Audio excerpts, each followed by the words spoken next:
Hey, I'm Sandra. Let me take you back to where it all began. Life was always just me and my mom, Trina, a dynamic duo since as far back as I can remember. My dad left us when I was very young, so my memories of him are hazy and few. Growing up, it was always just the two of us against the world. We weren't rich, but my mom worked tirelessly to ensure we had a roof over our heads and food on the table. Our small apartment in a quiet neighborhood was home, and I loved it. I never knew what it was like to have a fatherly presence around. My mom was my hero. After high school, I decided to stay close to home and attend the local community college. I couldn't bear the thought of leaving my mom alone after everything she had done for me. I wasn't sure what I wanted to do with my life, but I figured I'd sort that out along the way. Life wasn't glamorous, but it was comfortable and it was ours. Things were going well, and I eventually got a job as the manager of a local bookstore. It wasn't the most thrilling job, but it paid the bills, and I had a passion for books, so it felt like a good fit. My mom was over the moon when I started bringing home a paycheck. It was like a weight had been lifted off her shoulders. Then came Peter. I met him when I was 23 in one of those chance encounters you never expect to turn into something big. He walked into the bookstore one day while I was busy arranging a shelf. He asked for a book recommendation, and we got talking. Things just happened naturally from there. Peter and I hit it off incredibly well, and we felt a connection that was almost electric. Everything seemed to fall into place. Eventually, Peter decided it was time for me to meet his mother, Donna. I had heard so much about her from Peter, and I was a little nervous. He arranged for us to have dinner at her house. So I decided to bring a homemade pie, hoping to make a good impression. Oh, Sandra, so lovely to finally meet you. You brought pie? How charming. Thanks, Donna. I thought you might enjoy it. Mom, Ella's a fantastic baker. You'll love it. Well, let's hope it tastes as good as it looks. So, Sandra, speaking of family, how was your family life? I heard it's just you and your mother, Trina, and no father in the picture. Isn't that sad? Well, my mom and I are very close. We've always been there for each other. So, Ella, your mom isn't remarried. No, she isn't. Well, maybe she's the problematic one.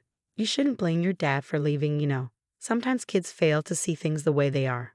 Mom, I've met Ella. She's a wonderful woman. Son, I'm going to be honest with you. In my opinion, single women often raise the most problematic daughters. I call it like I see it. They raise their daughters to be bossy. And Peter, weren't you into blondes? Sandra here is a brunette, not very attractive in my eyes. Your ex-girlfriend was studying at an Ivy League school or something, and Sandra runs a bookstore. This seems like quite a downgrade. Mom, I didn't choose Sandra based on her job or education. I chose her because of the person she is. Your dad and I worked hard to ensure you could go to a good college, and now this is the kind of woman you bring home. No offense, Sandra. But there might be someone out there for you too, but it's just not my son. After that awkward dinner with Donna, Peter apologized to me repeatedly for her behavior. He felt genuinely sorry that his mother was so critical, but I assured him that our love was strong and wouldn't be easily shaken by someone's words. I knew my mother-in-law could be tough to deal with, but I was determined not to let it get in the way of our relationship.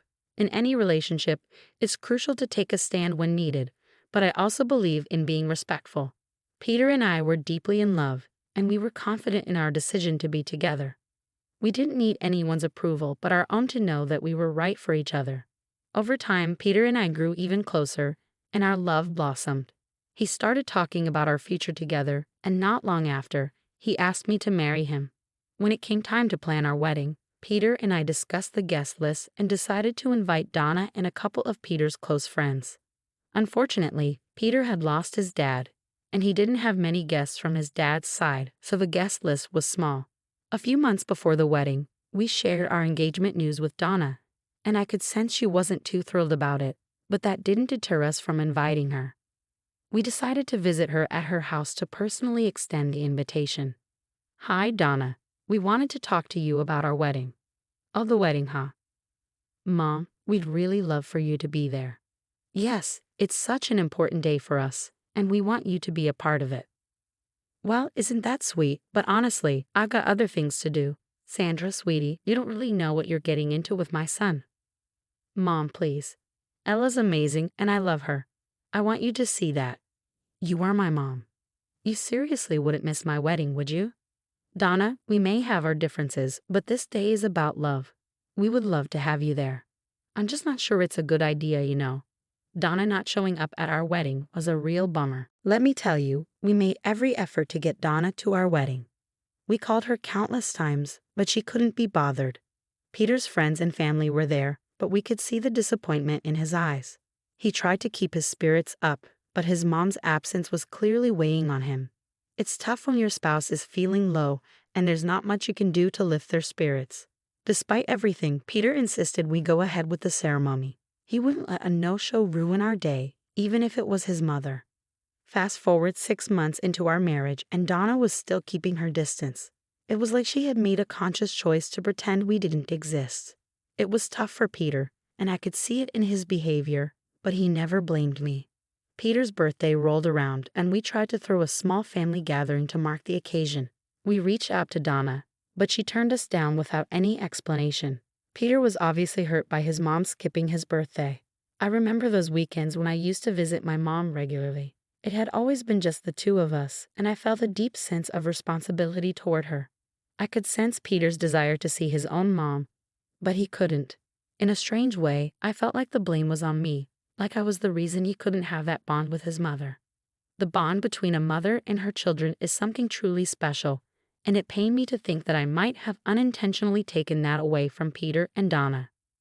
Peter, honey, I can't help but feel responsible for the distance between you and your mom. It's like she's avoiding you because of me. Sandra, you can't blame yourself for my mom's actions. It's her choice to be distant. She has her own reasons, but it seems like she can't accept our relationship. It's affecting you, and I hate seeing you like this. I know it's tough, but it's not your fault. I love you, and I wouldn't want it any other way. We'll figure this out together. I just want you to have the relationship you deserve with your mom. I decided it was time to take matters into my own hands. I couldn't bear to see Peter suffer because of his strained relationship with his mom. So one day, without telling Peter, I headed over to Donna's place. I was determined to have a woman-to-woman conversation with her, hoping to ask her to give me a chance. Donna, it's been over 6 months. Don't you miss your son? He's been missing you. Your son was really hurt when you didn't show up at our wedding or his birthday. I understand you might not approve of me, but can you give me a chance for Peter's sake? I'm really close to my mom, and I can't even imagine not talking to her for that long. Peter respects you a lot, so maybe you can give me a chance at this. Sandra, it's not that simple. You're not the woman I imagined for my son. I'm confident we can work something out, Donna. Just give me a chance. Get to know me, and who knows? Maybe we'll discover some common ground. We might even find something we both like. Oh please, Ella, you're nothing like me. I don't think we can ever get along, but I will give it a thought just because I miss my son way too much. I got back from Donna's place not really knowing what to expect. I decided not to tell Peter about our chat just yet. It felt like if it happened, it should be a surprise, and maybe a pleasant one. The next Sunday, Donna reached out to Peter. She called and surprisingly told him she was willing to give things a second chance. Donna even invited us over for dinner at her new place. It was a step in the right direction, and I couldn't help but feel hopeful. Things might just be looking up for Peter and his mom. We went to her place in the evening. I helped Donna a bit with the food while Peter enjoyed a beer. Son, I want to apologize for missing your wedding and your birthday. It was the first time I missed your birthday, and I know the wedding was a big deal. Mom, it hurt me that you weren't there for the wedding. It was such an important day for me, and I really wanted you to be there. I'm genuinely sorry for that. You know I've had my reservations about Sandra, but I'm willing to give this a second chance. Thanks, Mom. I hope we can have a better future. By the way, how's your mom, Sandra? I visit her regularly. Well, she must be all alone now, right? Donna commented. Come on, Mom, let's not get into this again. Peter sighed. I'm just saying, she sounds like a crazy cat lady who can't keep a husband or a relationship. That's completely not true. She just chooses not to. Peter retorted. Sandra and I drive down to see Trina almost every weekend. She treats me like her own son. It seems like you two visit her more often than you reach out to me, Donna accused. Mom, I tried to call you so many times, especially around the wedding, and you never picked up. It made me feel really disappointed. But I am your mom. I know you're my mom, and no one can replace that. Trina is my mother-in-law, and she's making an effort. I told her once that I like Mexican food, and the next time we went over, she cooked a special Mexican meal for me even though she had no experience with it. She's a kind woman, a great mother-in-law, and I'm grateful for that. Well, it looks like my son has different priorities now, Donna said, a hint of bitterness in her voice. How about dinner at my place every Sunday? I think we should start new traditions. That sounds great, Donna, Sandra replied warmly. Mom, you have no idea how happy I am to see you make an effort like this, Peter added, smiling. Nearly a year had passed since Peter and I got married, and I have to say, things were going great. Peter made me breakfast every day before he left for work, leaving it on the kitchen counter with a little note that never failed to brighten my day. He also surprised me with a bouquet of fresh flowers every Friday evening, a tradition that always brought a smile to my face. Despite the rocky start with Donna, she gradually started warming up to me. She wasn't exactly my biggest fan, and she had some strong opinions about my mother, believing that she was problematic and had raised me to be a problematic daughter. But deep down, Donna wanted to rekindle her relationship with her son, which gave me hope. Our Sundays were reserved for visiting Donna. It had become a regular thing, almost a tradition. Donna would invite us over for dinner, and it was a step in the right direction. I couldn't help but feel that maybe, just maybe, we could all grow closer as a family. It was just a regular Sunday, and we were all geared up to head over to Donna's place. But that day took a sharp turn when my phone rang with alarming news. It was the hospital, and the news was not good. My mom had suffered a stroke and was being rushed to the hospital. I told Peter, and he immediately sent a text to Donna explaining the situation and apologizing for our absence. There was no way we could make it to her place. I couldn't bear the thought of not being there for my mom when she needed us the most. So off we went to the hospital, and those hours of waiting and worrying felt like an eternity. Fortunately, it turned out to be a mini stroke. Still, it was scary, and it could have been much worse. My mom's a tough cookie, and she was on the mend. For the next few days, I stuck by my mom's side, taking some time off from the bookstore to look after her. Peter would drive down every couple of days to check on us, his concern for Trina evident, which meant the world to me. My mom's health gradually improved, and that was a relief like no other. One evening, when we returned home, I found myself feeling drained both emotionally and physically. I hadn't even had a moment to process everything that had happened, and then the doorbell rang. It was Donna. Well, I haven't seen you guys in a while, she said. Mom, like I told you, Trina had a mini stroke, Peter explained. I've been trying to mend things with you. I even let Sandra into my house, even though I had my issues with her. But it's been almost 2 weeks. You couldn't even manage to show up at my house once.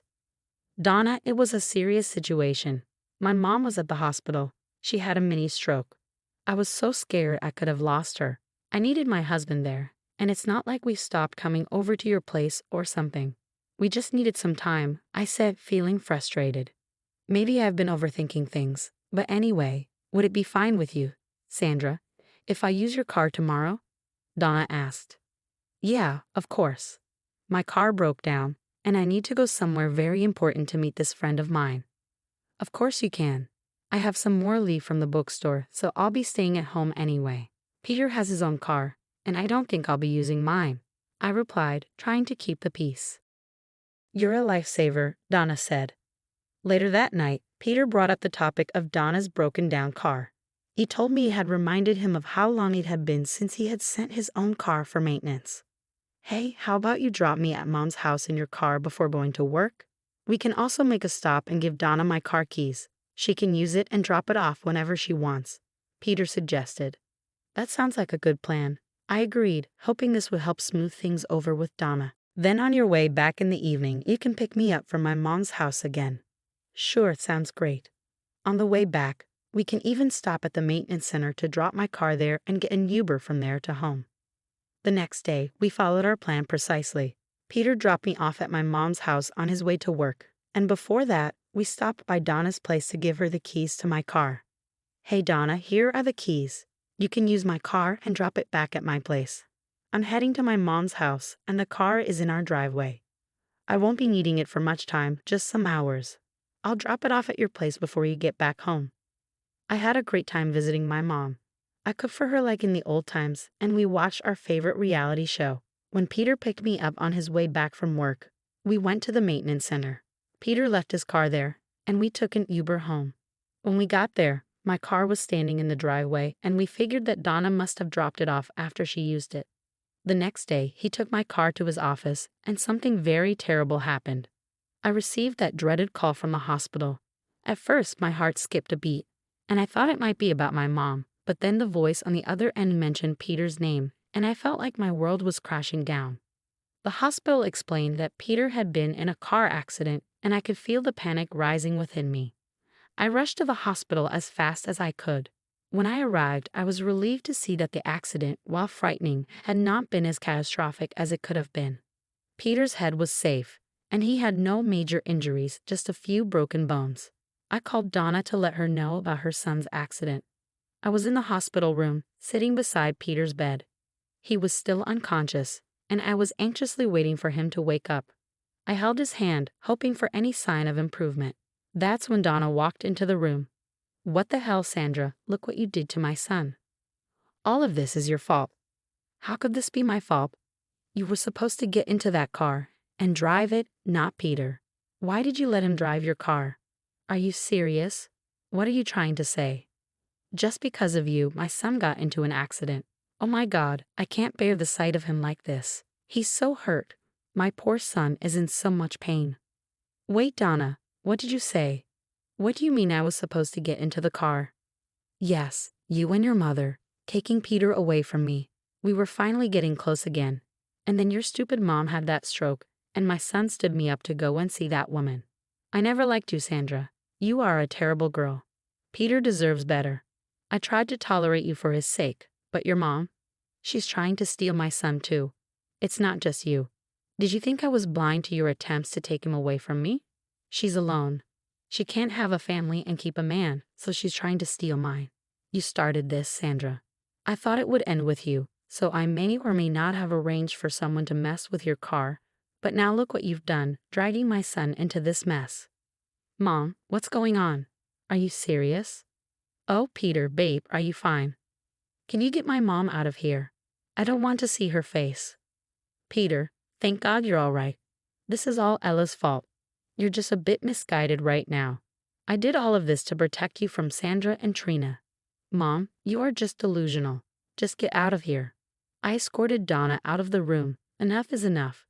You tried to end my life, and look what happened. You hurt your own son. I won't let that go. Donna, you have insulted me and my mom repeatedly, but I gave you numerous chances, hoping one day you would accept me. In return, you tried to kill me. You wanted me gone, but I will ensure you face the consequences. I spent weeks at the hospital with Peter, waiting for him to heal and come home. He'd been through a terrifying car accident, and his injuries were slowly getting better. But during those long hours by his side, I couldn't forget what Donna had done. While we were still in the hospital, I called a lawyer.